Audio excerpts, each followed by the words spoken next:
Hello, I'm Lisa Combs, and today we're going to be talking about the topic of executive function for elementary school children.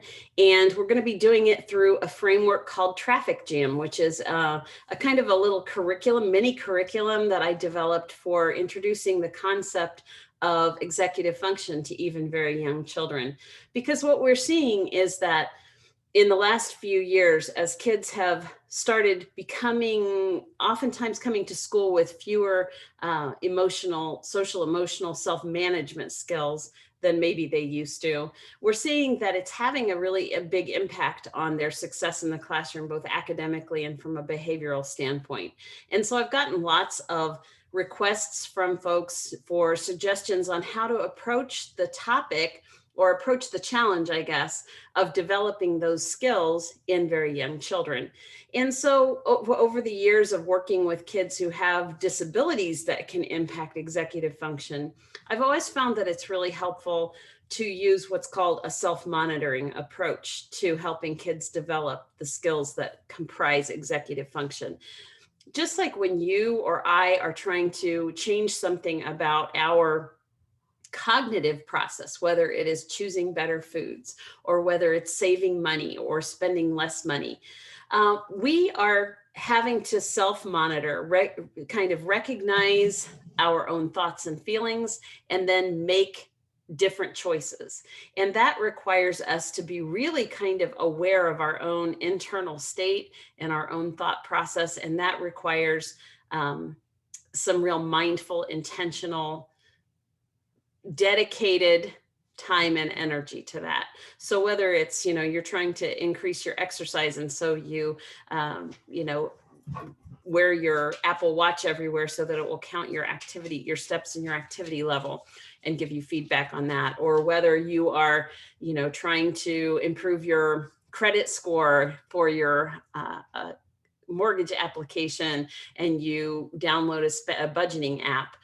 Those are all examples of how adults use self-monitoring of attention to impact their own cognitive process. And so we're going to do the same thing with little ones, but obviously we're not going to use the same kinds of strategies. So we're going to use a framework that kids are very familiar with, which is traffic signs. Everybody sees them in the car with mom and dad, in the bus on the way to school. And so we're going to use a framework that they're already somewhat familiar with in terms of what those signs mean. Those signs are meant to help regulate traffic and give people kinds of alerts to certain situations. And so we're going to explain to them, to the children, that we can use those signs to kind of remind us of strategies that we should do to manage our mental traffic, that we all have thoughts coming and going in various directions, and that it can sometimes cause a traffic jam in our mind where it keeps us from getting things done, or it makes us frustrated, or it distracts us from what we're supposed to be doing. And so we're going to use some traffic signs that they may or may not be familiar with to kind of help them manage their mental traffic. So with that, I'm going to go ahead and dive in. And I will say you can use these strategies and even this terminology, even if you don't purchase the book or the curriculum. Certainly you can still use the analogy. But the book is available on Amazon, and it is also, so it's available as a picture book to read to kids. And then also all of the visual supports and the teaching guide is available on Teachers Pay Teachers as well, on Best Friend Books, Teachers Pay Teachers store. So getting that little promotion out of the way, I also want to remind you, though, that even if you don't use this curriculum, hopefully this presentation will help you think about some of the skills comprised in executive function and how you might approach it with bringing it to the attention and intention of your little ones in school. So with that, I'll go ahead and share my screen and we'll get rolling. So I am going to be kind of working off of my guide called Traffic Jam, a guide to managing mental traffic. But again, you can easily take the same concepts that I'm going to talk about and use that same framework mentally for yourself or for your kids to kind of help them understand how they can use their own thinking to help them be more successful at school, whether it's in getting their work done, whether it's in getting along better on the playground, lots of different applications. So the three areas that kind of comprise executive function are working memory, which is the ability to keep lots of things in mind and use them at the same time and interchangeably. So it's kind of like a filing cabinet that you're pulling out a drawer here and grabbing a file and using it for a few moments. And maybe you keep that out on your desk mentally while you go do something else. And then you know where to put that back in your mental filing cabinet, and you know how to interchange which files you're pulling out and using. And you may have 2 or 3 sitting to the side while you're doing another one, and that you can do that very easily. So that's working memory, keeping lots of information available to you to use as you need and put aside when you need. The second aspect of executive functioning that we're really going to focus on is mental flexibility, which is the ability to see things from different perspectives, change your mind when you get new information, adapt to changing situations. That's called cognitive flexibility. And the last section, and one that oftentimes maybe we're more aware of, is impulse control. It's the ability to self-manage, knowing and thinking ahead before we say something, before we do something, being able to actually think several steps in advance about something and make a choice as to how to respond, and control the impulse that we may initially have in favor of thinking something through and making a different choice. So those three kind of segments are what are kind of going to be the purpose of all of the different traffic signs that we talk about today. So I want to talk about, even just before we get started, about how do you introduce this topic to young children? So again, we want to make sure that kids are aware that this is something we are intentionally working on, because oftentimes kids who have executive function challenges are not recognizing what we think should be intuitive. And so we need to bring their attention to it. And that's why self-monitoring of attention is one of the most evidence-based strategies for kids who have impulse control issues, bringing their attention to it. So it's no different, to bring it into an example that you can relate to. If you are trying to lose weight or eat healthier, one of the very first things that a nutritionist will tell you to do is to journal what your food intake is for a week or so that you can get a handle on when you're eating what kinds of foods are you eating, and what times of the day are you most likely to snack? What are the triggers you have? That self-monitoring of attention just brings awareness, because maybe you didn't even realize how many times a day you're popping a few M&Ms into your mouth until you journal it.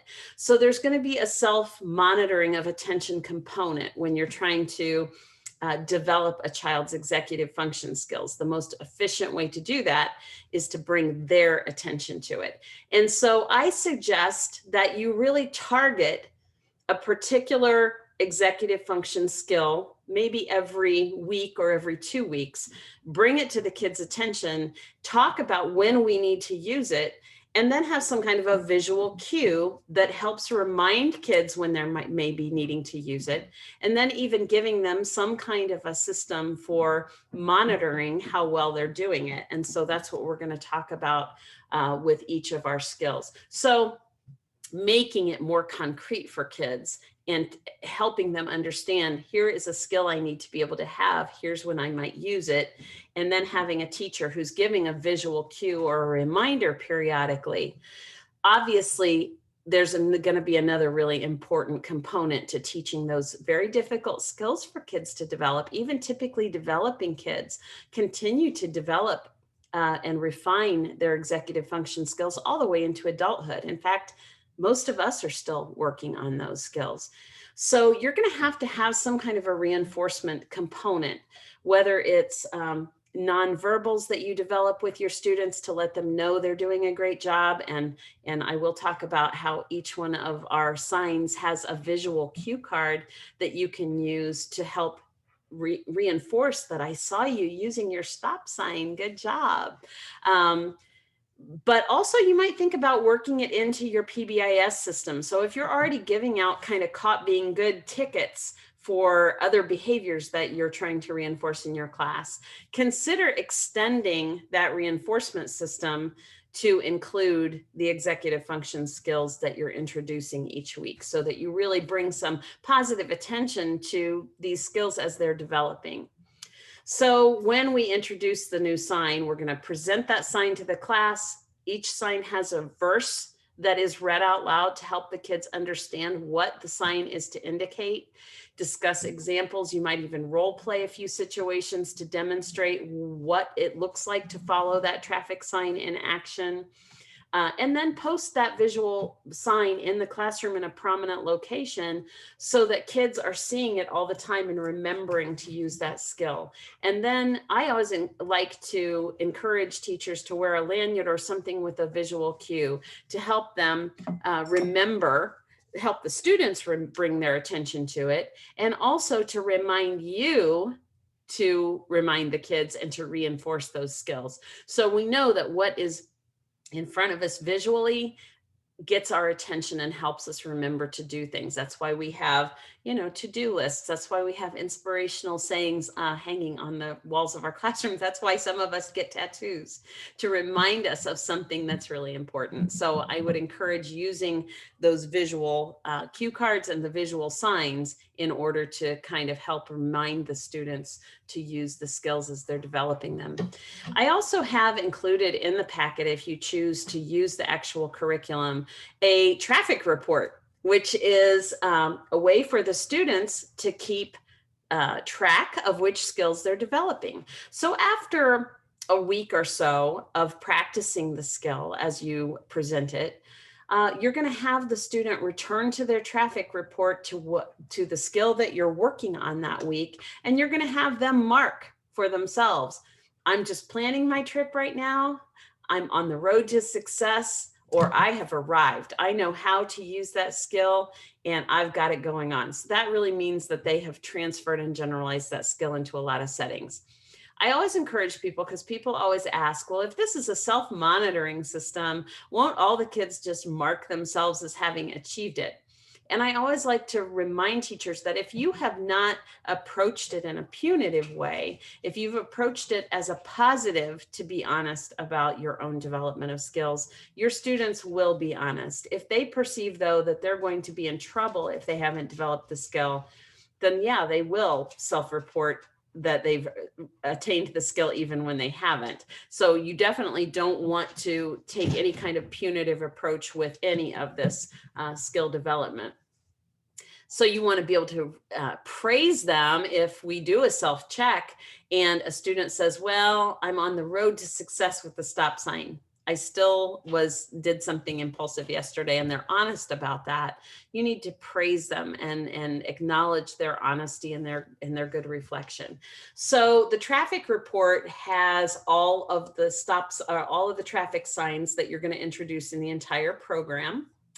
And so that is a total of 16 skills that you're going to be introducing over the course of the program. And so again, whether or not you use this curriculum, I want you to think about the skills that are introduced in each part of the program and think about how you would introduce those and reinforce them in your class, because I've chosen ones that really have a big impact on instruction and behavior in the classroom. So with that, let's get into each of the signs and what they mean. So we'll connect each of them, each of the signs that we see. We are going to relate back to those three areas of executive function, which are cognitive flexibility, working memory, and impulse control.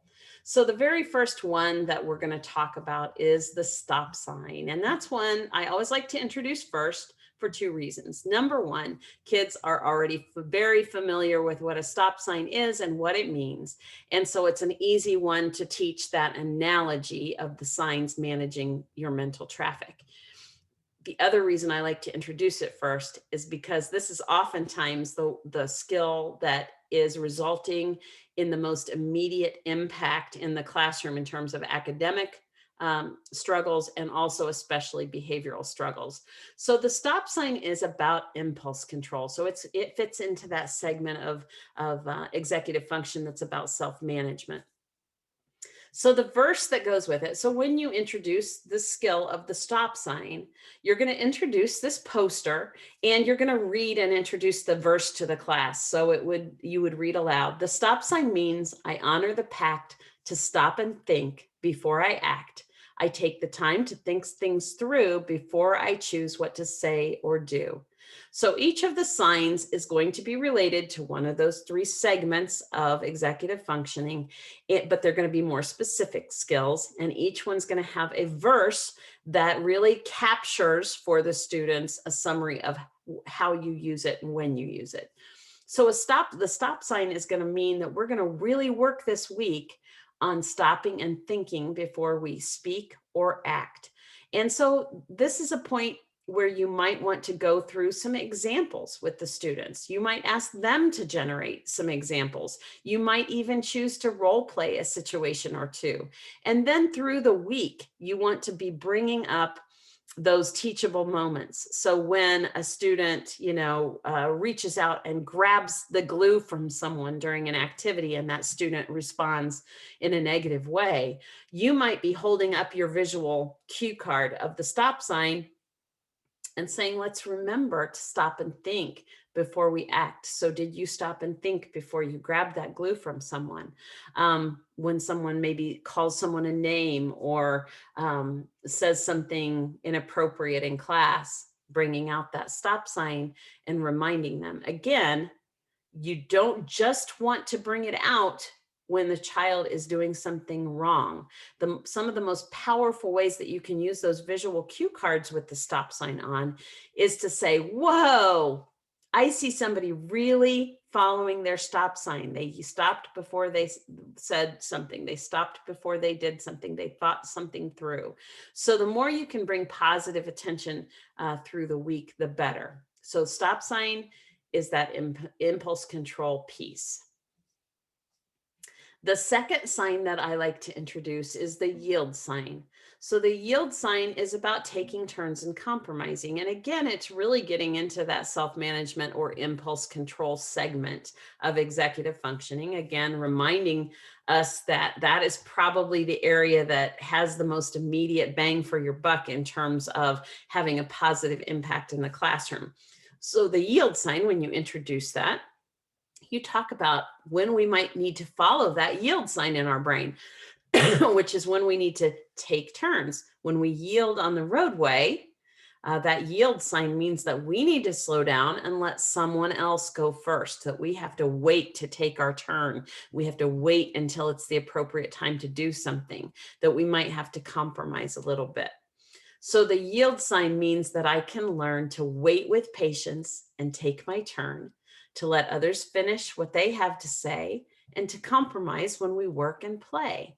So again, taking that time to read the verse, talk about what it means, give examples, role play a couple situations even, and then have that as this is the sign we're working on this week. We need to recognize the yield sign in our brain that's telling us this is a time when I need to wait my turn, let someone else finish what they're saying, wait until the teacher is done talking to the principal before I go up and ask her something when she's busy at the door. Lots of teachable moments. The more teachable moments you can have, the better. Now, I think this would be this would even be a good school-wide or grade-wide system to use to put up that sign in the hallway so that everybody, all the teachers that are using this are going to use that same language. Let's remember to use our yield sign while we're in the lunch line. We need to wait our turn and let someone else go before us to throw our trash away.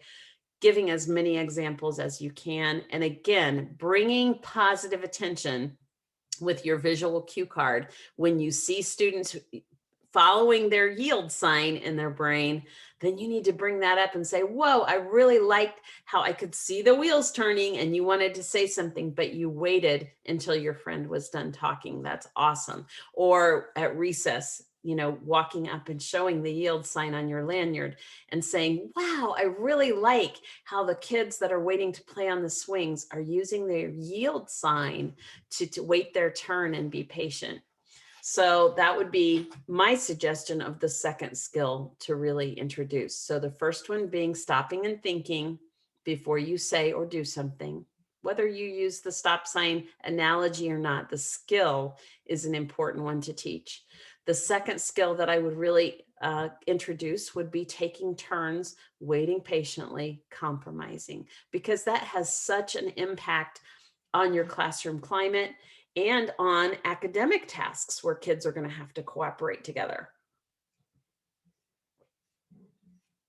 The third sign that I would teach, and again, if you're not using the curriculum, you can still gain from it that this is a skill that I need to teach in some way if I want to support executive function development, is speed limit.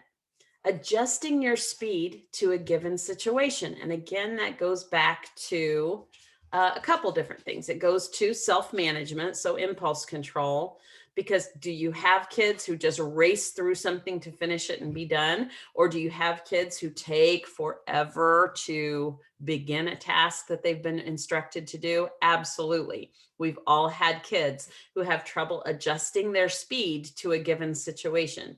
And so that goes to two different aspects of things. That goes to the impulse control, but it also goes to cognitive flexibility. That ability to recognize that I have to take more time with this task than that task. And so the verse that goes with it to explain that we have to adjust our speed of working or responding or starting something to different situations. The verse says, sometimes a task requires speed and to finish quickly is what I need. Others take more time to complete, to be done correctly, and to be neat. And so this is one where when I introduce this sign of the speed limit, I'm going to talk about how there will be times when I'm giving you a direction and I say, this is one where we need a pretty fast speed limit, guys. We don't have a lot of time before lunch, so we need to clean up the room quickly and put our things away. Our speed limit is pretty high on this one. We need to work quickly.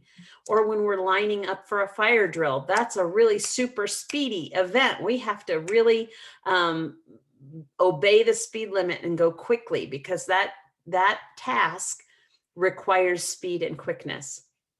There are other times when we have to adjust our speed down. So when we are, writing a paragraph and we want it to be legible, we want it to be neat, we want it to be spelled correctly, we want to have used our punctuation and our capitals, then we might slow down a little bit, okay? So that we really make sure we've done our best work. Those would be a couple examples of when you might reference the speed limit. So helping kids remember that just like on the roads, the speed limit signs are different in different areas. In our class, we have different speeds for different tasks. And so that speed will change depending on the task. And you're going to look to the teacher to know what speed limit we have for this task. Is this one we want to go very fast on, or is this one we want to slow down for? Our next sign is expect delays. So this is about waiting and dealing with change. So which aspect of executive function do you think this sign refers to? It refers to impulse control again, and it refers to that cognitive flexibility piece, which is the ability to understand that even though we said we were going to go to the assembly at 1 o'clock, the performers for the assembly aren't here yet. So we're going to have to do some silent reading. Everybody get out your book. to read a little while before we line up for assembly. And we know that there are kids who really struggle with that, right? Who really kind of start to have a meltdown when the bus is 5 minutes late, or when our assembly doesn't happen, or when there's a substitute teacher in the room. So expecting delays or dealing with change is a really important sign to understand. So the verse that goes with that is, when I want to cruise fast straight ahead, it's frustrating to have to wait instead. But things can happen on any day that can cause me to expect delays. So again, one of the biggest triggers for some students who struggle with executive function is waiting or downtime.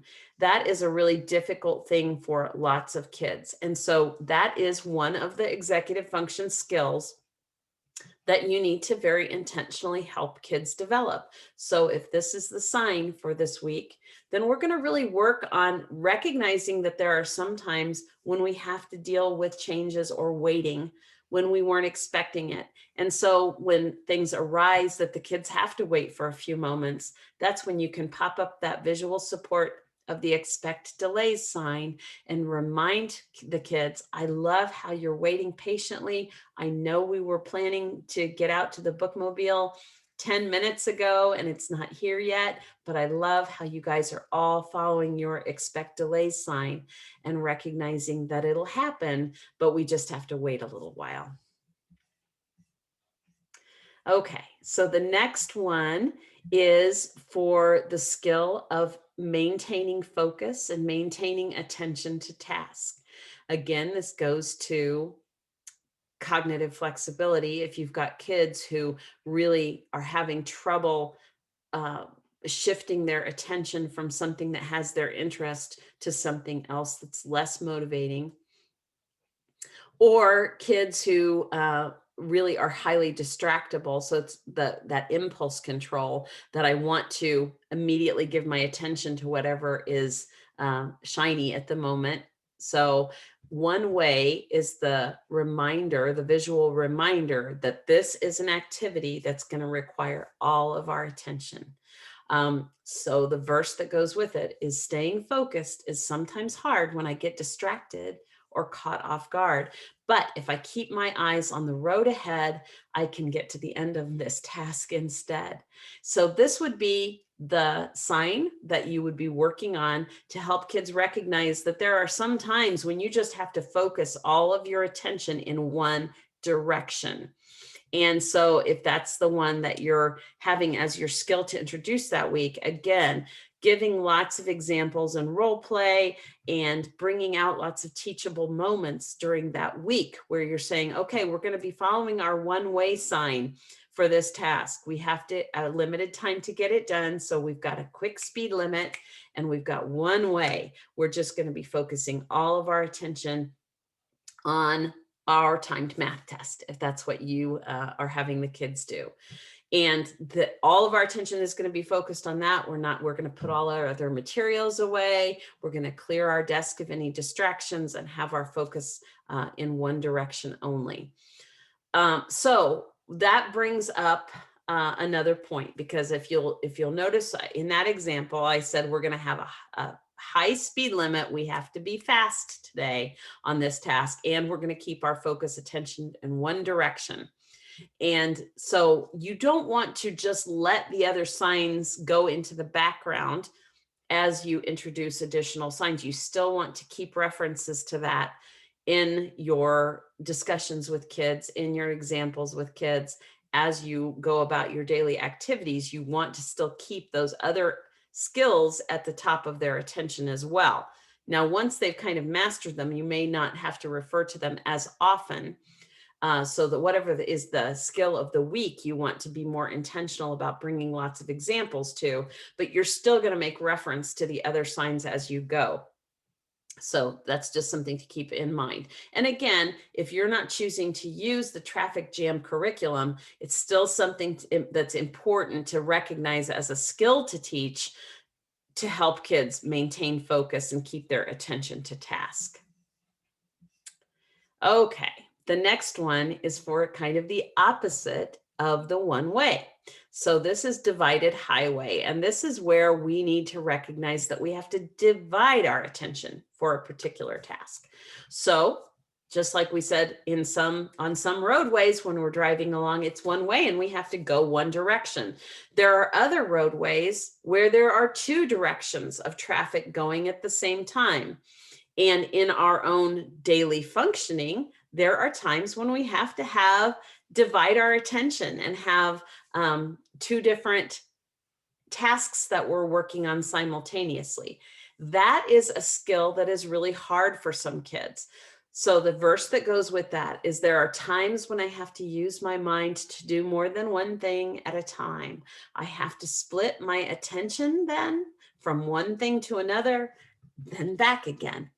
So another term that you'll hear used for that is shifting attention. So you can either look at it as dividing attention, that I'm attending to two things at the same time, but you can also look at it as times when you have to shift your attention from one thing to another. So a lot of times, for instance, independent work, when you have a group of students back at the table for reading group, you have other kids at their seats working on multiple activities. And so they may have to be dividing or shifting their attention between more than one thing, because I'm working on my independent work packet and then the bell rings or the buzzer goes off, the timer goes off, and I have to stop what I'm doing and shift and go to reading group for a while. And then I have to do that. And then I have to come back and refocus on my independent work. So those are examples of when you might use that divided highway sign to say, we're going to be doing centers, guys. We're going to be doing stations. And so we're going to have multiple things going on at the same time. We're going to have to be able to divide our attention and shift our attention and be aware of the traffic around us to be able to engage in this activity. So again, another important skill that I think we oftentimes assume that kids have before they have it. So along with that, this is a perfect time to bring up the situation that we've all had. If you've done differentiated instruction and you have stations going, or you have kids doing independent work while you're teaching a small group, we have all experienced the kiddos who work ahead so quickly that they have not listened for instruction. They've started an activity before they've gotten the directions for it. They've rushed through their work and just so they can be done. And they haven't always worked at the pace we expect them to. So the sign for the no passing zone is, I sometimes like to finish first and I get so impatient I'm about to burst. But at times I have to keep my pace and move with the group at a steady pace. So this is where you're encouraging the students that maybe finishing first is not the goal. This is not a race. We're not trying to necessarily move ahead of everyone else. We're trying to stay together, everybody work together and get one step done at a time before we move on to the next step. And again, that's about impulse control very much. And these other ones were more about the divided highway, and the one way were more about that working memory and the impulse control and the cognitive flexibility. The next sign is no parking. So we've got the no passing zone for kids who work ahead too quickly. And we've got no parking for the kids who don't move quickly enough and sometimes get distracted and get off task and park for a long time. And so this is really dealing more with procrastination. And so this sign is one that I use for myself a lot, that I can't park right now. It's sometimes tempting to take a break and rest from my work, for goodness sake. There's a time and a place for rest and fun, but if I park too much, my work won't get done. And so this is about setting a time that we're going to work and we're going to work steady, and then we will have a break, whether it's recess or whether it's lunch or whether it's a scheduled break for a student who is struggling with maintaining focus and attention to task. So the no parking is just a visual reminder that we're not going to stop what we're doing. We're not going to procrastinate getting busy. So this is really about latency. So latency is that idea of how long does it take me to get started doing something in the time between when I'm given the direction and when I'm expected to begin work. So no parking is about avoiding latency. So it really is about that kind of, it's kind of a combination of mental flexibility, impulse control, and working memory. It's the ability to generate the intrinsic motivation to get busy with something that I'm not necessarily that interested or motivated to do, and to pull together everything I need to get started, and then the impulse control to begin something that I'm not that motivated to do, rather than stop, rather than doing what I want to do. The next one is no U-turns. So this is, I think, a little less frequent, but I have had a handful of students that this is a real issue for, and I'm sure you have as well. This is getting to that student who, and this is a cognitive flexibility issue for lots of kids. I don't want to move on until I've done this one thing right, or the way that I want it. So if you've ever had kids who erase through the paper, trying to get their letter H just exactly right, or if you've had a student who doesn't want to move on from a particular aspect of a task, and so they keep turning around and redoing something over and over again. And some of us are that way too, right? So we never get finished because we're trying to make this one step perfect. My work is sometimes not quite right. It makes me feel frustrated and uptight. But when I've tried my best a time or two, I need to keep on going until I'm through. So this one may have a little less application to your broad class, but again, it's one I would definitely bring up, because for kids that are dealing with that, it can be really difficult for them to actually complete tasks. The next one is one I think teachers suffer a lot from: a weight limit. So what is the purpose of a weight limit sign when you're driving, when you're on the road? It's to let you know that vehicles over a certain weight are not safe on this particular road. Sometimes we continue adding to our to-dos and we just don't get them done.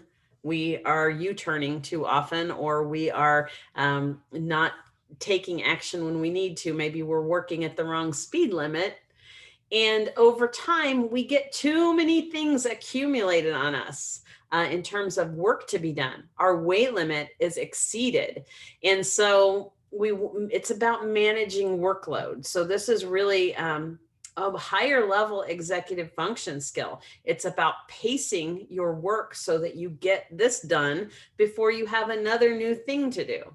So I would say this is a more common one in later elementary grades, as kids are expected to manage more multiple projects at once, or multiple areas of homework at once, or multiple step projects.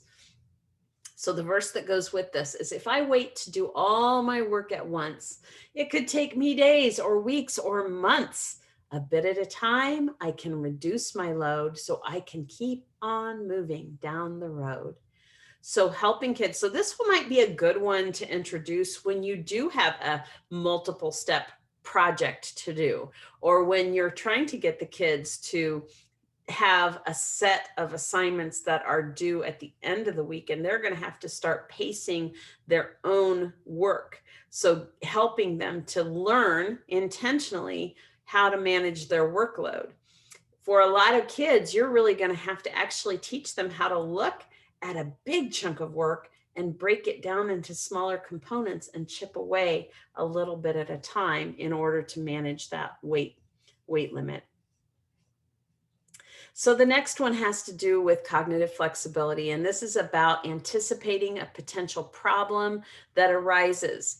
And so we have a lot of kids who don't know how to handle it when they get stuck on a problem they can't do, when they are starting a report and they can't find the book that they needed in the library, when something happens in their family life and it really throws them off course. So helping kids to recognize that life is a bumpy road and that there are going to be times when you have to recognize that there's a bump here and that it's okay. I'm going to get through this. So the verse that goes with it is, I'm making good time, relaxed on cruise until I have a problem or I hear bad news. If I know a problem is just ahead, I don't need to quit, but just take care instead.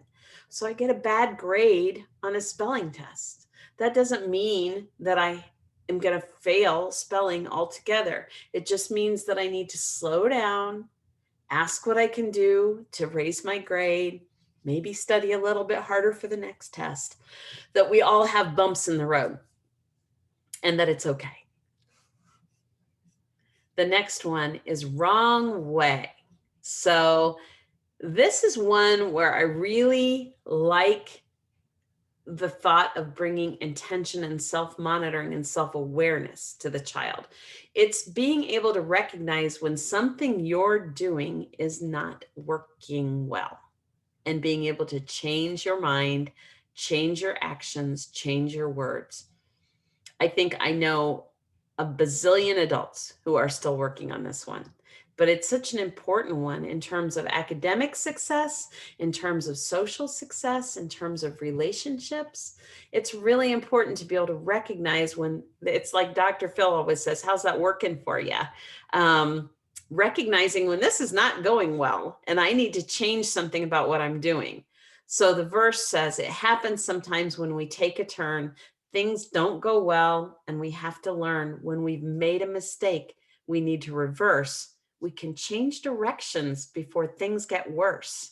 So again, this is one where you can bring out lots of teachable moments with students, and you can role play lots of different situations.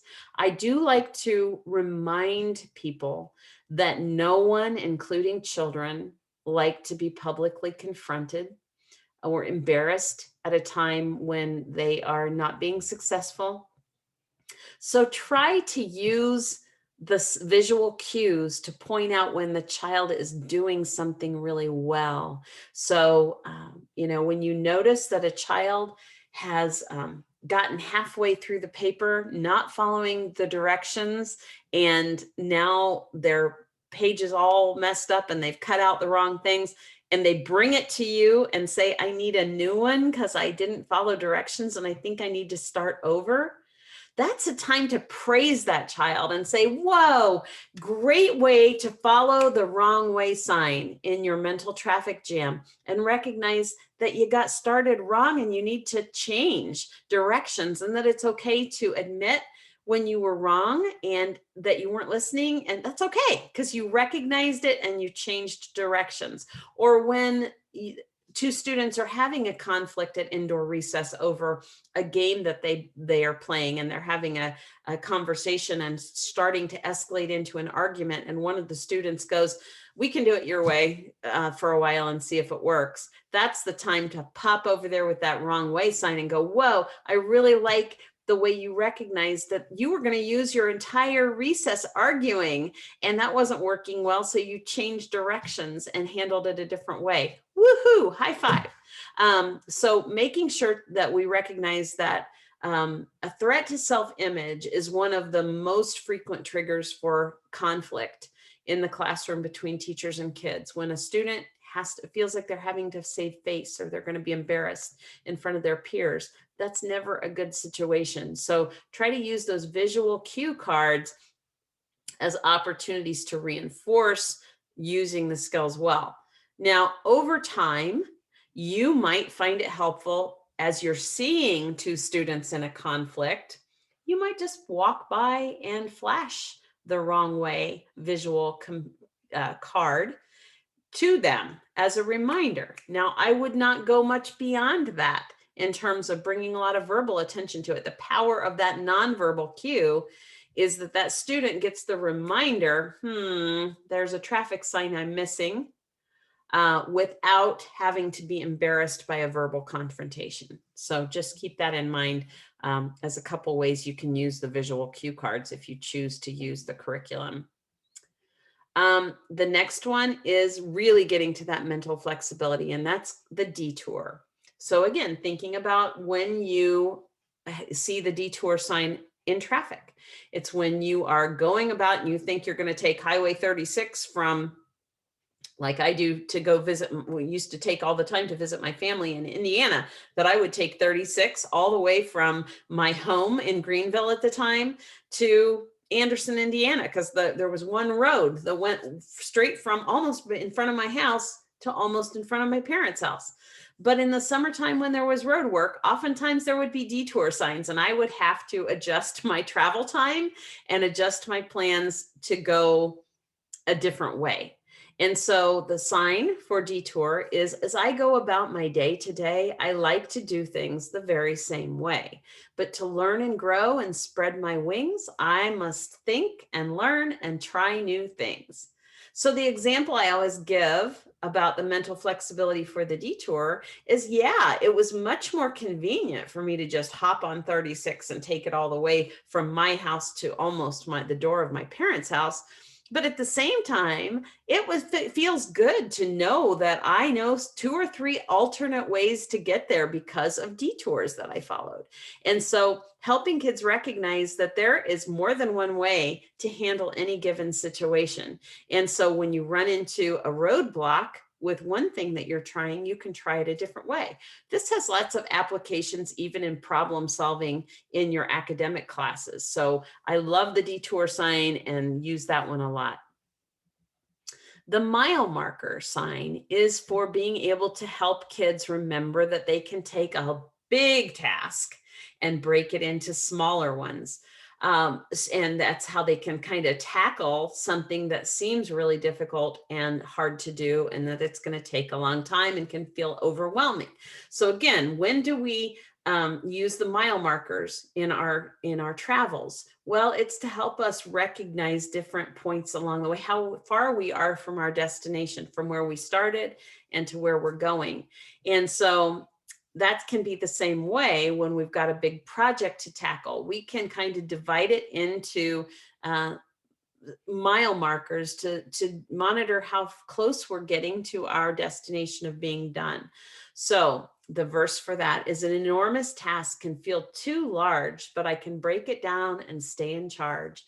Bit by bit, one by one, I can check things off and get it done. So this is where I always like to remind teachers that the more you can model the mental strategies that we're talking about by thinking out loud for kids and helping them see you apply it, the better your kids and the more quickly your kids are going to integrate those executive function skills into their portfolio of cognitive strategies. So when you are talking about a task that your class is going to do, let's say at a certain grade level, maybe kids are creating their own book, and woo, that's a big, big task.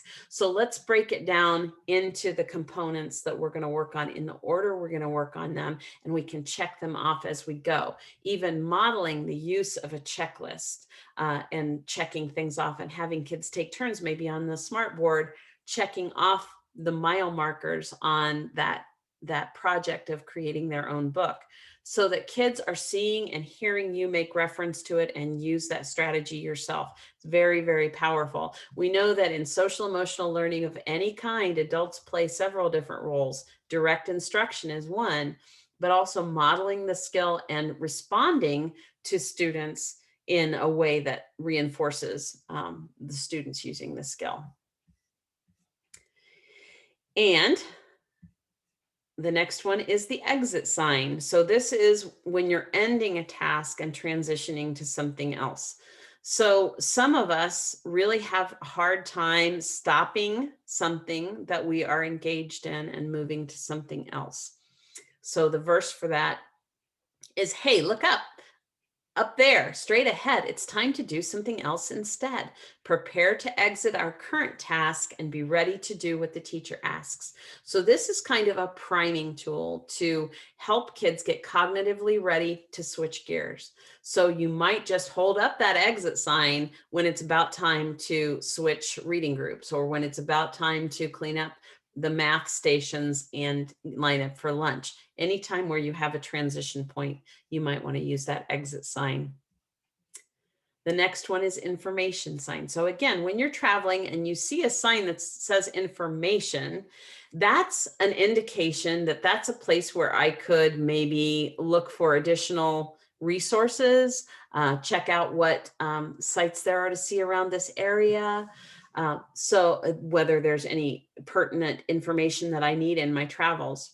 So the verse for that is, when I'm stuck and need some help, I don't have to do it all by myself. Helpers and resources can be found if I take a deep breath and look around. So when a child is frustrated and they're tearing up their paper, or they're shoving their Chromebook away from them, or just doing something that indicates they're getting frustrated, maybe they've just stopped and laid their head down, that's when they would need to recognize, in my mental traffic, I need to look for the information sign. This is a time when I'm stuck and I don't know what to do. So I need to remember that there are helpers and resources around me that I could ask for assistance. And again, that's a great one to model yourself for the kids and to point out and bring their attention to. Rest area. The reality that we do need to recognize when we need to take a break, and to ask for that break when we need to. So we have a lot of kids who struggle with social emotional skill of recognizing their own emotions, particularly negative emotions, because, or what's perceived as negative emotions like frustration, anxiety, sadness, anger, because kids oftentimes will kind of equate those more negative feelings with I'm bad. And so they don't acknowledge them and they don't necessarily recognize them. So teaching kids that it is not only okay, but it's great to recognize the need to look for a rest area, and to say there's nothing wrong with a well-timed break, so you don't get tired and make mistakes. Everyone everywhere needs a rest every now and then to do their best. And so I always like to encourage teachers to have a rest area literally in the corner of the classroom, where kids can be encouraged that if you're getting frustrated, if you're getting upset, if you're tired, if you're overwhelmed, it's okay to look for that rest area sign and ask if it's okay to take a short break. Just like we hope drivers are doing that, right? So I'm going to stop sharing there for a moment and just kind of bring this session to conclusion. And again, I hope that you recognize that even if you don't want to use this particular curriculum to teach executive function, that there are a lot of skills that need to be directly instructed, modeled, and reinforced for kids to develop executive function skills, especially if they are already exhibiting deficits in that. It's unlikely that they're going to just learn those kind of by osmosis. We can hope that they do, but if you want to make your work a lot easier as a teacher in an elementary classroom, some intentional instruction of those executive function skills through this curriculum or whatever other method you want to use to teach them. Hopefully this presentation gave you an idea of the specific skills that you do need to kind of teach, reinforce, and practice in the classroom to help kids get really adept and competent at managing their own mental traffic, which is what executive function is all about. Hope you got some great ideas. And again, if you're interested in purchasing the curriculum, the digital version of that package is really affordable, and it's on Teachers Pay Teachers at the Best Friend Books store. And if you're interested in the storybook for kids, it's available on Amazon.com. It's also available on Teachers Pay Teachers in digital form if you want to pop it on your smartboard. And again, if you're not interested in this particular curriculum, teachers are very creative, and I'm sure you're going to find great ways to introduce those skills in whatever way you think is going to resonate best with your students. And I hope you have a great summer and a wonderful year.